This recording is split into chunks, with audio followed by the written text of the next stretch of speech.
नमस्कार।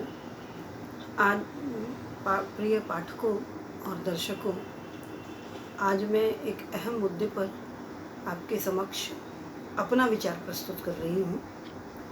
बहुत सारी भ्रांतियाँ हैं कि समाचार पत्र से कोरोना फैल रहा है और लोगों ने अखबारों को बंद कर रखा है, लेकिन मैं आपको विश्वास दिलाना चाहूँगी कि समाचार पत्र कदापि कोरोना के वाहक नहीं है। इसके पीछे जो तथ्य और जो तर्क है मेरे, शायद आप संतुष्ट हो सकेंगे।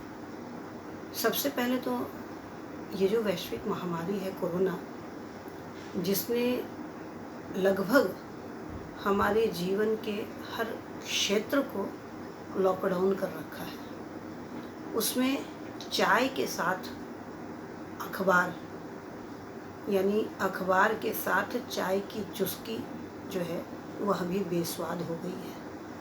अखबार छूने से पहले हम डरने लगे हैं कि कहीं कोरोना हो तो नहीं जाएगा, लेकिन ऐसा नहीं है। समाज के विशेष मुद्दे, समस्याओं और जानकारियों को हम समाचार पत्रों के माध्यम से जानते हैं, तभी तो इसे लोकतंत्र का चौथा स्तंभ कहा जाता है। इस बात से हम सभी पाठक अच्छी तरह से वाकिफ़ हैं कि अभी वर्तमान में डिजिटल तौर पर अखबारों का भी छपना होता है।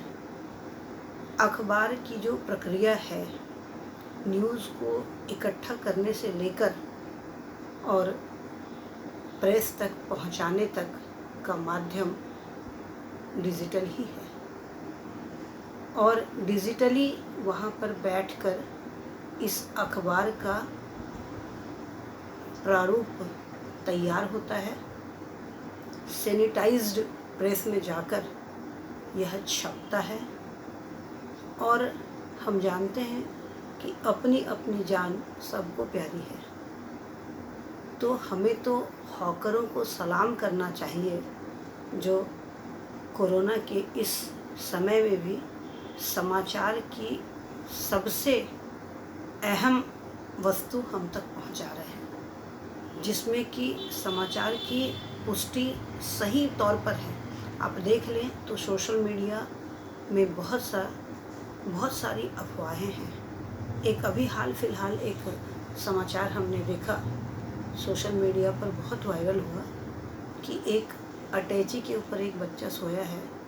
यह मज़दूरों के प्रवास के क्रम में दिखाया गया था, लेकिन इसकी सच्चाई बाद में पता चली यह कि ट्रेन से उतरकर वह सोया हुआ बच्चा लगभग 500 मीटर दूर बस पकड़ने के लिए उस सूटकेस पर सुलाया गया था। ऐसा नहीं है कि प्रवासियों को दिक्कत नहीं हुई है, मैं उस पर कुछ नहीं कहना चाह रही हूँ, लेकिन मैं सिर्फ एक उदाहरण आपको बता रही हूँ कि बहुत से माध्यमों से हमने गलत सूचनाएं भी इकट्ठा कर रखी है, और ये गलत सूचनाएं, गलत आंकड़े कहीं ना कहीं हमारे भयभीत मन को और भयभीत करते हैं। तो क्यों ना अच्छा हो कि हम पुनः इस विश्वसनीय साधन को अपनाएं और इस भ्रम में कदापि नहीं रहें कि समाचार पत्र से कोरोना होता है। USA centres for disease control and depression के अनुसार जीवित कोशिकाओं के बाहर ज़्यादातर सतहों पर कोरोना वायरस का बहुत लंबे समय तक कोई भी प्रभाव नहीं रहता है, यह निष्क्रिय हो जाता है। तो आप जानते हैं कि अखबार रात को छपते हैं, और छपने की पूरी प्रक्रिया मशीनों से होती है। अखबारों का छपना, उनका पृष्ठों में कटना, और उसके बाद उसको बंडल बनाकर हॉकर तक पहुंचाना। आपने अभी एक और विशेष चीज़ पर ध्यान दिया होगा, यदि आप अखबार देख रहे हो तो, कि अखबार में जो पहले सप्लीमेंट आते थे अलग से, उन सप्लीमेंटों को अखबार के अंदर ही अब कर दिया गया है। इन्हीं सप्लीमेंटों को स्थान स्थान पर हॉकर बैठकर छांटते थे और अखबार के बीच डालकर हम तक पहुंचाते थे। तो अखबार के मालिकों ने भी इस चीज़ को दुरुस्त करने की कोशिश की है कि किसी भी हाल में संक्रमण किसी हिसाब से नहीं पहुँचे। हॉकर ग्लव्स लगाए हुए होते हैं, हॉकर के पास मास्क होता है और तब हॉकर आप तक अखबार को पहुंचाते हैं।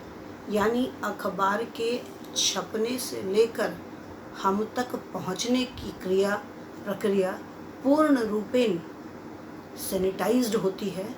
इससे किसी भी प्रकार के संक्रमण के फैलने का खतरा नहीं है। हाँ, खतरा कहाँ है? आप थूक से अखबार को ना पलटें। अगर आप में यह आदत है तो इसको सुधार ले। संक्रमण ऐसे हो सकता है कि फैलेगा। अभी तक विश्व के किसी भी न्यूज़ ने, किसी भी सोशल मीडिया ने कहीं से भी इसको प्रमाणित नहीं किया है कि अखबार के पढ़ने से या अखबार कोरोना का वाहक है। इसलिए मैं पुनः आपसे कहती हूँ कि अखबार कोरोना का वाहक नहीं है। धन्यवाद।